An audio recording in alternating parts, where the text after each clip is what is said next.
The Galactic Council's emergency broadcast crackled through every communication channel in the colony's ship Endeavour. Captain Rebecca Martinez stared at the holographic projection of Ambassador Trellocs, whose 4 eyes blinked in what humans had learned to recognize as extreme distress. "You must evacuate immediately," the Zytherian ambassador insisted, his translator rendering his clicking speech into urgent English. "The Vralkesh matriarch has been killed. Her cubs are in the colony's agricultural sector. Do not, I repeat, do not approach them. A Vralkesh cub mourning its mother is the most dangerous creature in known space." Rebecca exchanged glances with her second-in-command, Lieutenant James Peterson. They'd been on New Terra for 6 months, and the Vralkesh, massive, bear-like creatures standing 12 feet tall, had kept their distance from the human settlement. The treaty was clear: humans stayed in their zone, Vralkesh in theirs. "How dangerous are we talking?" James asked. Trellocs' skin shifted to a deep purple.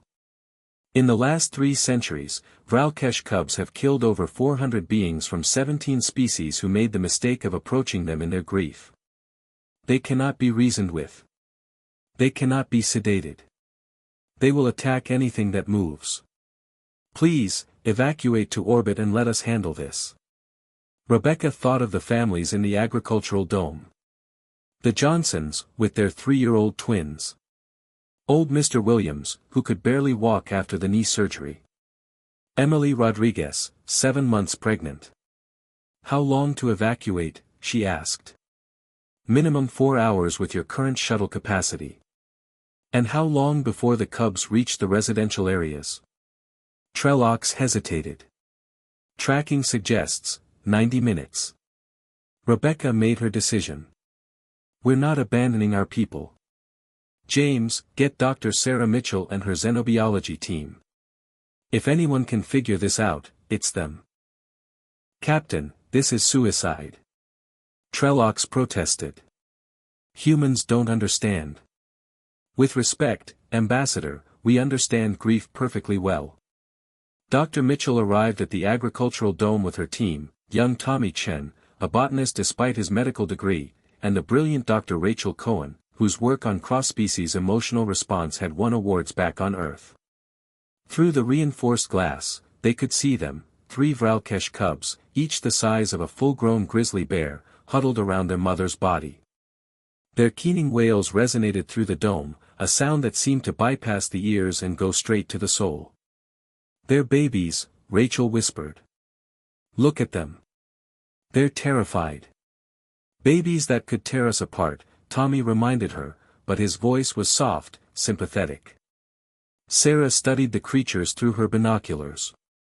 The cubs weren't raging or destroying things. They were grieving, mourning in a way that transcended species. She'd seen elephant calves do the same thing when their mothers died. Whale pods circling their dead. Even dogs refusing to leave their owners' graves. "I'm going in," Sarah announced. "Dr. Mitchell, did you not hear the ambassador?" Captain Martinez said through the comm, 400 dead. "They were approached by predators, Captain. Species that the Vralkesh have evolutionary reasons to fear. But humans." Sarah looked at her captain through the video feed. "We're different. We're the species that domesticated wolves. We're the species that kept trying to pet every dangerous animal we encountered throughout our history. It's gotten us killed, sure, but it's also how we learned that not every creature wants to kill us. Sometimes they just need to know they're not alone." James shook his head. "This is insane." "Probably," Sarah agreed. "But I'm still going." Rachel stepped forward. "Then I'm going with you." Tommy sighed deeply. "Someone needs to document this stupidity for the history books. Count me in." The 3 humans entered the dome slowly, hands visible, making themselves as non-threatening as possible. The cub's head snapped up immediately, their 6 eyes focusing on the approaching figures. A low growl rumbled from the largest cub's chest. Sarah dropped to her knees 10 feet away. Rachel and Tommy followed her lead. "Hey there," Sarah said softly, her voice barely above a whisper. I know you're scared. I know you miss her. The largest cub took a threatening step forward, claws scraping against the metal floor. Every instinct screamed at Sarah to run, but she stayed still.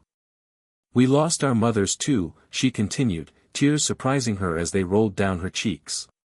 She thought of her own mother, gone 5 years now to cancer. All of us. We know what it feels like when the world gets colder and darker and nothing makes sense anymore. Rachel was crying too, thinking of her mom who died in the colony ship's medical bay just before they reached New Terra. Even Tommy's eyes glistened. The cubs stopped advancing. Their heads tilted in confusion. Sarah slowly reached into her pack and pulled out a blanket, the soft, thermal one from her bunk. She placed it on the ground and pushed it gently toward them. "You're not alone," she whispered. "You'll never be alone. That's what humans do. We adopt. We protect. We make families out of anyone who needs one." The smallest cub, no bigger than a large dog, took a tentative step toward the blanket. Then another. It reached out one massive paw and touched the fabric. Then, in a movement that made every observer hold their breath, it lay down on the blanket, its keening reducing to a soft whimper. The other 2 cubs looked at each other, then at their dead mother, then at the humans. Slowly, cautiously, they approached. The largest sniffed Sarah's extended hand, then, in a gesture that would be studied by xenobiologists for generations, it pressed its massive head against her palm. Sarah wrapped her arms around the creature's neck, and it collapsed against her, the weight nearly crushing her, but she held on. Rachel and Tommy moved to the other cubs, offering comfort, warmth, presence. 3 hours later, Ambassador Trellock stood in the agricultural dome, his 4 eyes wide with disbelief. The 3 Vralkesh cubs were curled up between the human scientists, fast asleep. Sarah sat with her back against the largest one, using its warmth as a pillow. "This is unprecedented," Trellox whispered. "In all recorded history." Captain Martinez smiled. "You said humans didn't understand. But we understand this, grief is universal. So is the need for family. And humans? We've never met a grieving child we could walk away from. The cubs would stay with the colony. They would grow, learn, and eventually become the first Vralkesh to truly integrate with another species. The Galactic Council would study this event for years, trying to understand how humanity had done the impossible. But to the humans of New Terra, it was simple. They saw creatures in pain, and they did what humans have always done, they reached out their hands and said, "You're not alone anymore."